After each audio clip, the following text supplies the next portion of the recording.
Global happenings today. We communicate. We analyze global news. Hello beautiful people, welcome back to our channel. The D-Day is here. All eyes seem to be on the court verdict that's about to be passed. Of course, the supporters of mazi Nnamdi Kanu are seated already in the courtroom. Of course, if you check our playlist, you get to see some of the strong allies, supporters, strong-willed elite, southeastern elite, Igbo elite, who have already gone to Washington DC and laid everything there bare for all to hear and see. Then meanwhile also, something is happening in Afaraukwu. Yes, as we speak, reports has it that mazi Nnamdi Kanu's home is presently surrounded by a significant number of security agents. The reason we do not know, and obviously from what we are gathering. Thank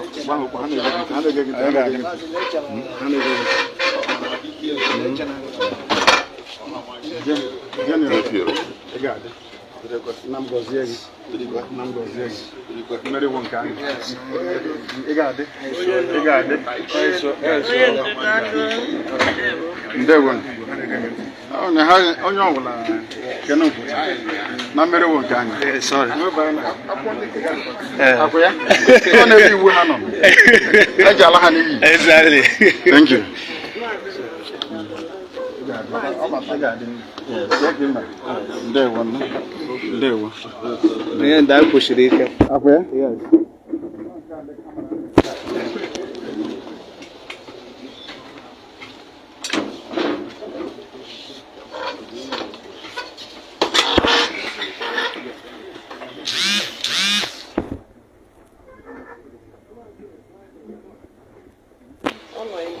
It could be that something is about to go down today, but of course we'll give you full details as it keeps coming in.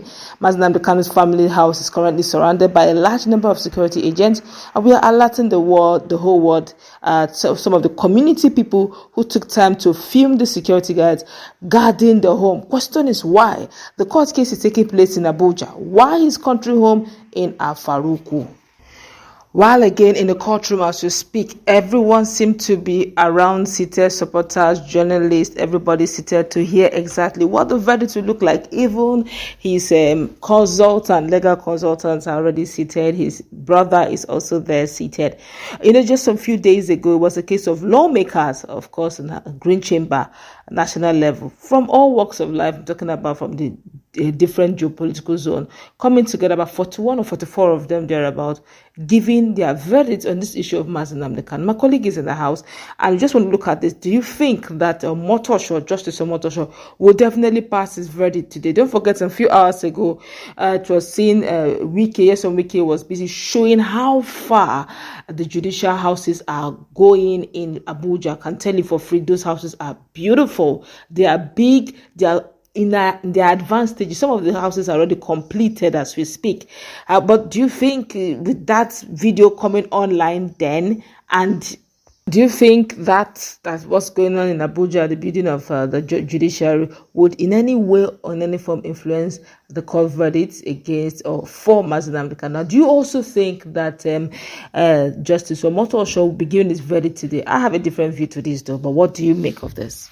Well, I think it's quite a sensitive moment in the history of judiciary. Now, today, don't forget that a few days ago, the president had a time with them. Though they are talking about the national judges conference, the president talked to them about judiciary failing and all of that. He said a lot of things. Though they started out with "on your mandate we shall stand," and which had triggered national conversation because it was pointed to one fact that the judiciary has been compromised. They are meant to serve as a watchdog over the executive, where they now are trying to work with them for you to come out and sing to the number one man, "on your mandate we shall stand," which means if you are standing on your mandate, whatever you tell us to do, that's exactly what we will do. It's something that, bring back to life some of the statements made by the likes of Dele, Farotimi, about, the corrupt, the rascality of judiciary and all of that.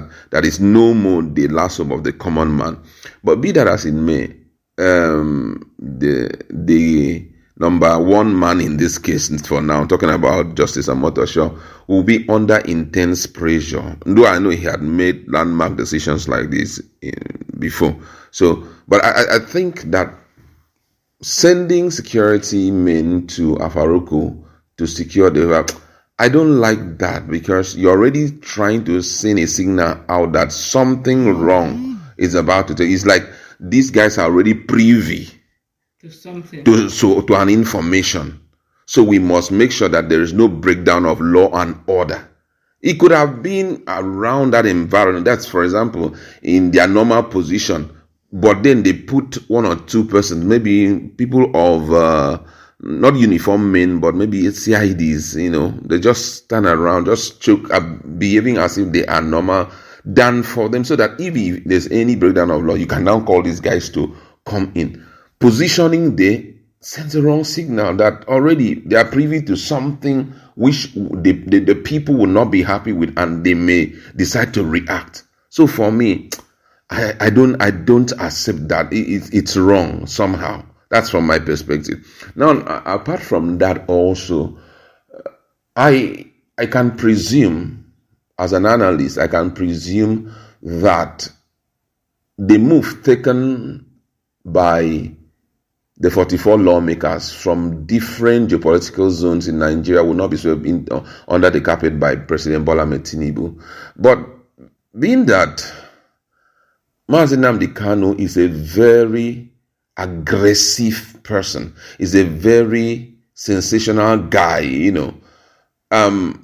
the president wants a situation whereby we have a verdict against you, and then I'll call you for political solution. He's a smart person. He's been there for a long time. He has a lot of people who are talking to him, talking about legal, experts who have been talking to him.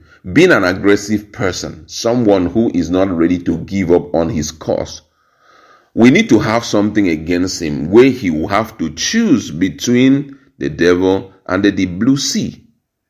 And that will be a situation whereby if going to prison or political solution, which you will sign the terms with us, which, and if there's anything that I know that mazi Nnamdi Kanu will never align with, based on how long I've seen him act, even those who are closer to him, is for you to stifle his voice for self-determination.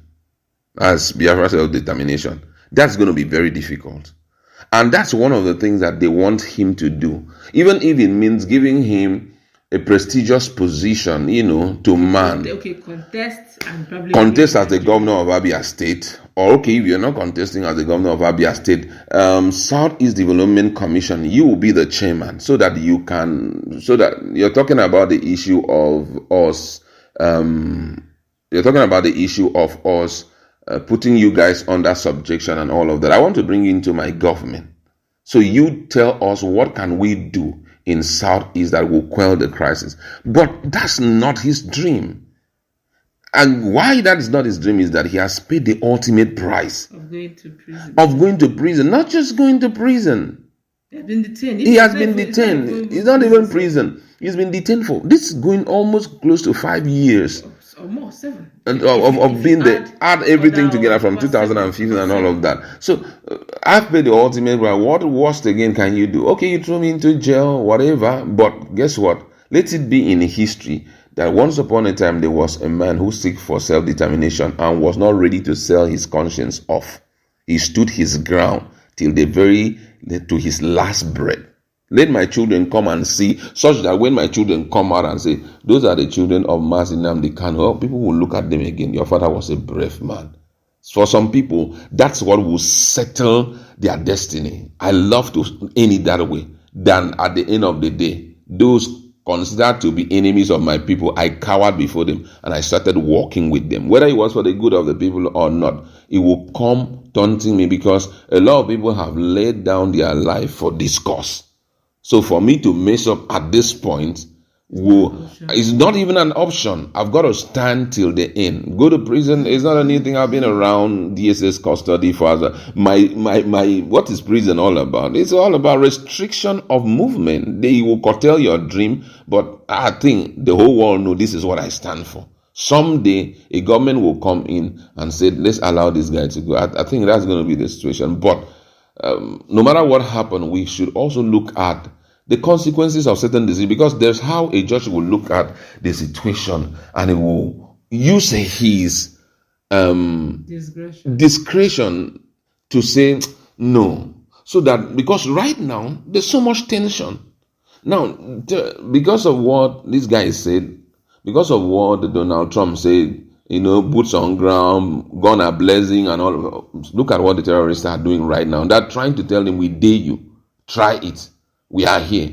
Now, we're trying to face that. Now, Kwara State here has a lot of issues. The presidency is under intense tension because right now, everybody, even Amechi yesterday, told him, if you need our help, call us. Let us come and help. You can't see you're messing up. I mean, you understand? So, with making any landmark decision that will bring tears to the eyes of the Southeastern, we can wake up another thing there. So imagine the North is burning, North Central is burning, Southeast is burning. Abba, how would you handle? So a discretional judge should even extend to him again. Maybe I'm going to allow you the next 2, 3, 4 times to open your defense again, just to calm down the situation. All right, that's where we're going to wrap.